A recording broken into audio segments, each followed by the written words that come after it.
So I'm just doing some spot checks, temperature and humidity. Now I have installed two new little gadgets. These are IBbot thermometer and humidity sensors,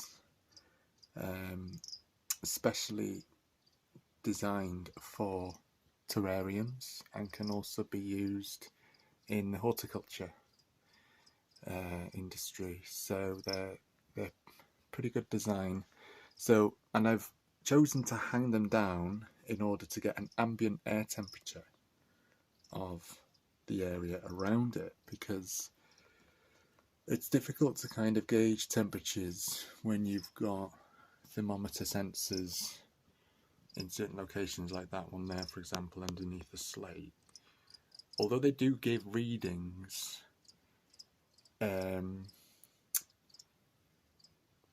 the reason I got these air comfort sensors was to try and get a bit more accurate reading of the air temperature in different zones. Now this is a large enclosure. It's a 90 by 45 by 60 sized glass enclosure, as I've mentioned in previous video. And because of all the vegetation going on in here, that aids temperature and humidity regulation.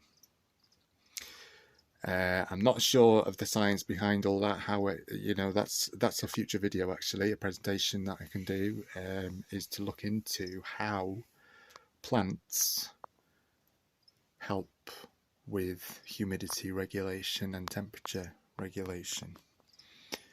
But my guess is that because of all these plants, they help to create the differences in microclimates, like little microclimate zones in the terrarium. So I've got these air comfort sensors. I've also got the thermometer probe sensors, and I've also got a hygrometer probe sensor. But my question with those is, are they really accurate? Because, I mean, you could also question, are these really accurate?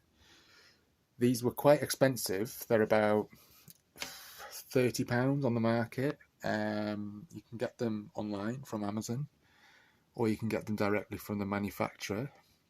You can also get them as part of a kit, a wireless hub kit. So then you can sync the data onto your phone and PC, and it creates all these wacky sort of graphs and charts, which I haven't quite got my head around yet, but it's a learning process. But I just find that pretty cool. So and I've also got this laser temperature gun. It's an infrared thermometer, so it does spot checks. So for example, on this woodland side here, which is the cooler end of the terrarium, if I do a spot check of his burrow there, which he never really uses, but so the temperature reading of his burrow is 20.9.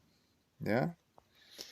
Now, the ambient temperature, so the air temperature of the woodland zone, about 5 minutes ago when I checked these, the air temperature of the woodland zone was 30 degrees. Yeah? So in that burrow, it's 20 degrees. Now, if we go to generally have a look at the ground temperature, it's saying that it's 20.5 degrees on the ground. If we go to his tree den, it's saying that it's 24.2.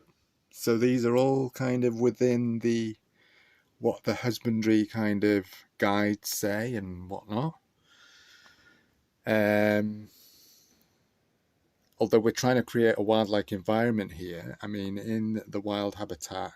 So if we use this area as an example, so I'm trying to replicate a region of Nepal known as the Bank District, which is mountainous, dry, densely wooded habitat, and it can be hot there. It can be hot and dry and humid. Temperatures can reach 35 to 40 degrees. Obviously, this is a terrarium, and we need to kind of, there's certain parameters that we need to work around, considering that we're in a terrarium and not out in the free wild nature. So but we can still, through the plants, to help with temperature and humidity control, we can still try and replicate their environment and temperature and humidity as best as we can through science and through practice. I mean, looking at it basically, he's still looking very healthy. He's very active. He hunts all by himself. He eats well. He utilizes the whole terrarium. Yeah? He uses all the space. So that to me is a sign that he's healthy. So in which case I don't need to worry about temperature and humidity. So, because he's healthy, is that a good sign that all the temperature and humidity is good as well? Could be a good argument. There's plenty of places for him to hide and thermoregulate. And if that burrow is 20 degrees and the ambient temperature is 30 degrees, and then on the warm side, the arid zone, which is designed to be semi-desert arid, which mimics their wild habitat of the Potwar Plateau in Pakistan. You can see these all these arguments are coming out now. So the Potwar Plateau, this area here, the arid zone, is to replicate the Potwar Plateau, the Salt Hill Range in Pakistan, which is native leopard gecko habitat. So in this area of the terrarium, which covers a good, almost half of it really, a good third and more, and it's very dry, it's very hot, and it's very sparsely vegetated. So I've planted succulents here because they cope very well in such as shallow, shaly soils and rocky, hot environments, and they are drought tolerant. Whereas over in the cool side, they're a bit more kind of prefer humid environments. So anyway, going back to the warm side. So the temperature, let's have a look. Now the spot temperature of the actual basking spot, slate there, let's just pick that middle one there. 46.5. Now people would freak out, like 46.5? But that's the basking spot, directly under the sun, the halogen. If we go into the cave under there, 28.7. So there's a huge difference in temperature in just a small space. If we go into this cave, which he likes, 30.8. So the caves provide a more kind of humid shelter. And as you can see, you can just see his little belly there. That's where he likes to hide during the day. Or at this time of year, he loves to hide behind his snake plant there, which is in the humid zone. So, and then it's going to be interesting to see what he does in the winter, whether he'll burrow and hide for months. Last winter, well, it was actually late autumn,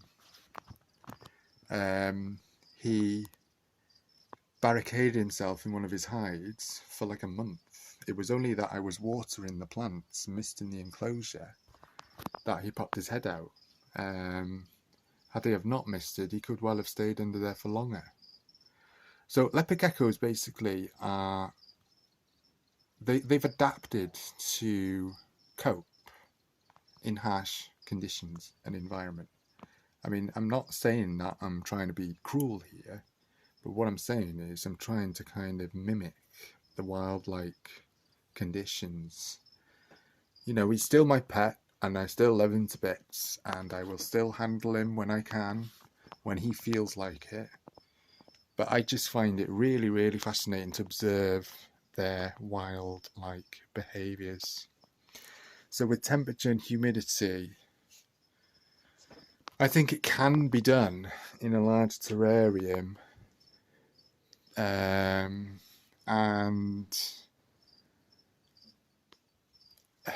how can I say this? So like they say in husbandry that the warm side should be ambient 30 degrees maximum, basking spot up to 38, and then on the cool side up to 24. That to me, I mean, it depends on the size of the terrarium. I mean, not everybody's got terrariums like this. This is kind of like a zoo. There's lots of things going on here. It's like an ecosystem thing. Not everybody has this, so I can totally understand why they have to put those kind of static temperature thresholds in place for safety. That's completely understandable.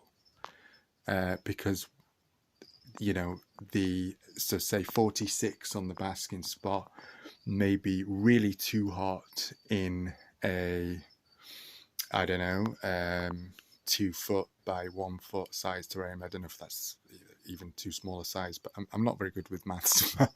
But you know, it's or gallons. I don't know. I don't understand the difference between gallons and all that. Don't ask me about that. Anyway, but yeah. So 90 by 45 by 60. That's this size terrarium, and it gives him lots of space to kind of do his thing. But yeah, so and you can use that space to put plants in, and it helps with temperature, humidity, that kind of wild-like climate. You know, the more space, the more you can replicate their wild climate. That's my argument. That's what I'm learning. It's a learning process. But and then you could argue, are these gadgets accurate? Well, they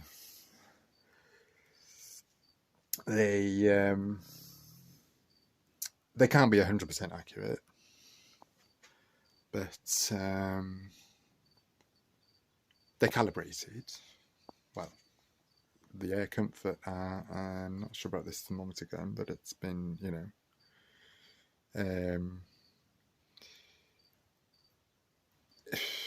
I didn't just go for a cheap one. But then you could argue a cheap one may well do the same job as this one. So it's trial and error with everything. It is trial and error. But do your research. Look into heating.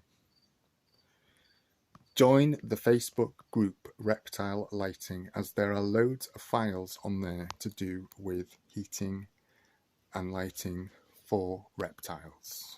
So if you're interested in advancing your husbandry, then there's 2 groups that I would recommend you join. That is Reptile Lighting and Advancing Herpetological Husbandry. They're both on Facebook. And there's a whole library of files through those groups which you can access for free. So if you are interested in advancing your husbandry, I would recommend those 2 groups. So yeah, so let's have a look at the temperature, the spot temperature in the humid zone. So if we just take that area there, 21.5. I mean, does distance affect the reading? Perhaps it does. Let's just try measuring it really close up. 22.3 is give or take. What's that stone doing there?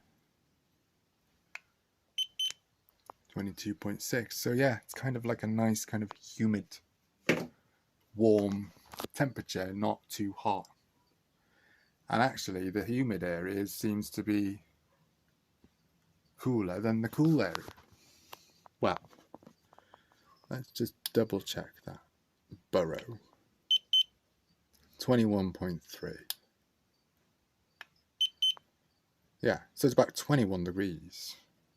in the burrow. So to escape that heat, the intense heat during the day, he could choose to burrow if he wanted to, but no, he chooses to hide behind his rock, which is kind of a warmer, more humid kind of area. So he is happy. He's perfectly happy. I mean, I was worried the other week when we had that heat wave in the UK. Everybody was going crazy. People in Australia and Texas must have been laughing crazy at us Brits because we just can't cope with severe weather. To me, I just thought it was a nice sunny day, but you know, lots of people were like, oh my God, extreme heat. So, yeah, what was I going to say? I've completely forgotten what I was going to say now. Oh yeah, so when we had that heat warning, I did have to turn the thermostat right down because I didn't have these sensors in place at that time. So it's one thing leads to another. The heat wave led to me buying more accurate, or trying to get equipment that gave more accurate readings. Hence me buying these air comfort sensors. But before that, when we had the heat wave, I was relying on these digital probes here, which there's discrepancies over those, really. I haven't got fans. I do want to put some fans in as well, but that's another project. I'm off work now for 2 weeks. I'm on my annual leave, so I'll be able to do a bit of tweaking and playing around during that time. So, yeah, so before I put these sensors in, I was relying on those probes, and I texted my mum whilst I was at work, and I said, well, what's the reading on the thermometer? And she said it was 52 degrees. So I panicked and I was stressing and I was thinking, oh my God, it's going to burn and all this, that and the other. You know, you just worry. When I was at work and doing a 12-hour shift, and I was like, okay, and I don't get home till like 8 in the evening and all this, that and the other. So I was worrying.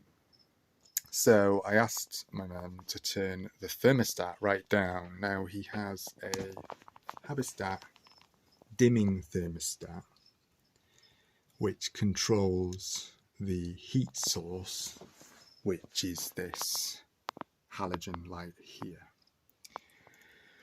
Now it's currently set to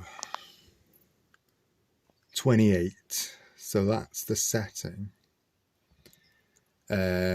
Before it was set to 32, and when we had that heat wave, and the temperature, well, according to the probe, rocketed to like above 50 degrees in the warm area, but that, well, on that spot where the probe is, yeah, bearing in mind that it's black, and black absorbs heat pretty well, so you could argue that that may have increased the temperature. And was that 52 degrees reading just the temperature of that actual sensor? It's debatable, but I just thought it would be safe to turn it down. So when I did, it meant that the light really dimmed, which then decreased the light, which was a little bit kind of I didn't want it to be like a disco in there, you know, lights coming on and then going off when it gets too hot, and then coming back on again when it suddenly cools down. That doesn't replicate nature, in my view. So I'm thinking of maybe getting a fan to kind of just, you know, maybe they'll sort of enhance the humidity and temperature a little bit. But I'm going to stick with my thermostat because that will dim it down, and I suppose the dimming down it'll dim it a tad, so it will darken. But then if you think in the wild, that could be a cloud coming over the sun. So when you've got the sunlight, when it's a full clear blue sky and the sun's shining full, it's bright and intense. But when you get clouds covering the sun, there's less light. So the dimmer on the thermostat could replicate that in the wild. That's one point there. So yeah, I'm going to stick with my thermostat for now, just for peace of mind, because I was thinking of getting rid of the thermostat and using fans to control the heat. Maybe connect the fans to like a climate thermostat. Maybe that's further down the line, but I'm not ready for that yet. But yeah, anyway, generally everything is all good. So there's a good spectrum of light. Another thing I need to invest in is a solar meter, UV meter. I can't speak today. A UVI and UVB meter. So I'm using the Proti 5 UVB shade dweller there, which is working really well. I'm using just a simple bog standard halogen par 30 75 watt heat bulb.